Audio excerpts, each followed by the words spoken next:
की बात नहीं है। पृथ्वी देवी से भी कहा अब भगवान का अवतार शीघ्र ही होने वाला है। इधर सुखदेव जी कहते हैं कि भगवान जब अवतरित हुए तो उनका सौंदर्य तो क्या कहना है।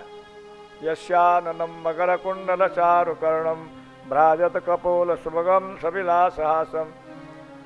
अति सुंदर था, सब लोग आकर्षित होते थे, कोई देख करके भी तृप्त नहीं होते थे। तो मथुरा में भगवान वसुदेव देवकी के यहाँ प्रकट हुए और गोकुल में जा कर के नंद बाबा के यहाँ उन्होंने लीला करी, वहाँ चले गए। वहाँ ग्वाल गोपी गायों के साथ उन्होंने बहुत सी लीला करी, उनको सुख दिया। अपनी उन बाल लीलाओं को पूरा करके ब्रजमंडल में मथुरा में आए और मथुरा में अपने मामा कंस का उन्होंने विनाश किया।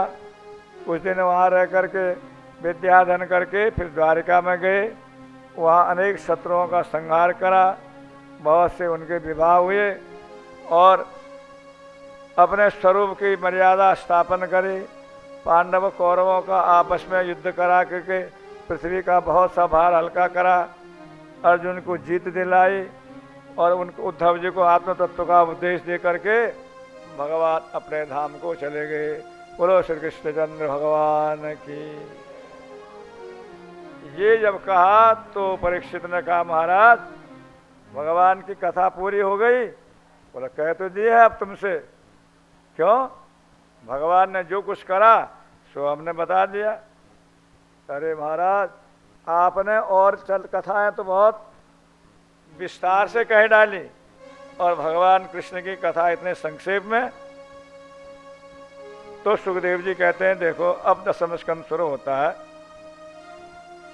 तुम 5 दिन से लगातार कथा सुन रहे हो, न तुमने पानी पिया, सुखदेव जी नहीं पिया, दोनों ही भगवान के परम भक्त हैं, दोनों को ही गर्भ में भगवान की अनुभूति दर्शन हुए हैं। ये ब्रह्मरात है, वो ब्रह्मज्ञानी है।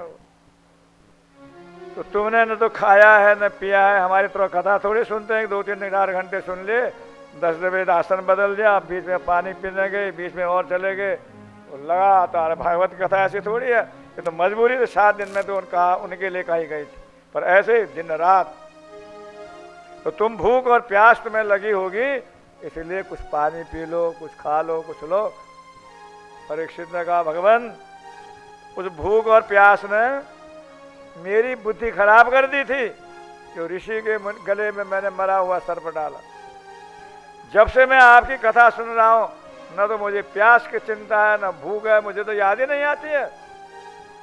एकादशी करते ना अपन लोग, उसमें हमको याद आ रही आज खाया नहीं, आज खाया नहीं, आज खाया नहीं तो भूख लगती है। और ध्यान हटा दो भोजन से तो पता ही नहीं चलेगा कि खाया कि नहीं खाया, पर हमारा ध्यान बार बार खाने में जाता है। क्यों? ध्यायते विषयान पुंसाम संगस्ते सुपजायते, संगात संजायते कामो कामात् क्रोधो भी जायते। विषयों का चिंतन करने से ध्यान विषय में जाता है और विषय भोग जब कामना नहीं पूरी हुई तो क्रोध की उत्पत्ति होती है और क्रोध से भी लोभ होता है, लोभ से फिर मोह और फिर तो बुद्धिनाशुर बुद्धिनाशा विनश्यति। तो यहाँ सुखदेव जी जो पूछ रहे हैं खा पी लो। परीक्षित कहते हैं आप जो अमृत पिला रहे हैं इसके आगे ये और दूसरा पानी पीने के भोजन की मेरी जरूरत ही महसूस नहीं हो रही है। तो भगवान कथितो वंश विस्तारो भवता सोम सूर्यो, आपने चंद्र सूर्य वंश का तो विस्तार से वर्णन किया है। राज्ञा चो भयम शानाम चरितम परमाद्भुतम, भगवान का जो चरित्र है उसको संक्षेप में कह डाला। देखो भगवान, उन भगवान कृष्ण की लीला तो आप विस्तार से कहिए जिन्होंने गर्भ में मेरी रक्षा करी।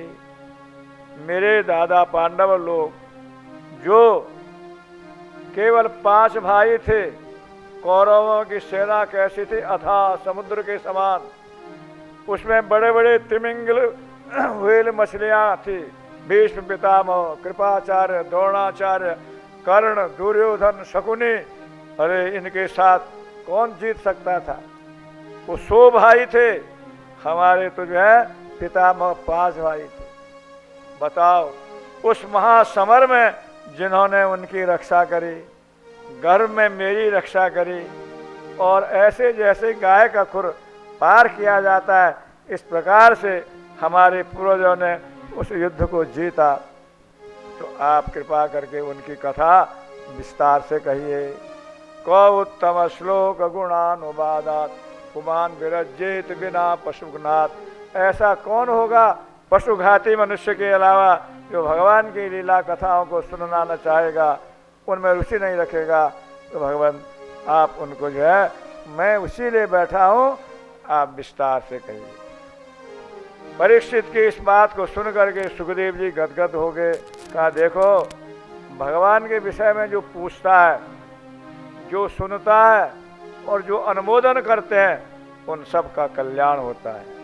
जैसे गंगा जी है, गंगा जी का स्मरण करना, गंगा जी में नहाना और गंगा जी का चिंतन करना सब मंगलकारी होता है। ऐसे ही भगवान की लीला कथाएं भी सब जीवों का कल्याण करती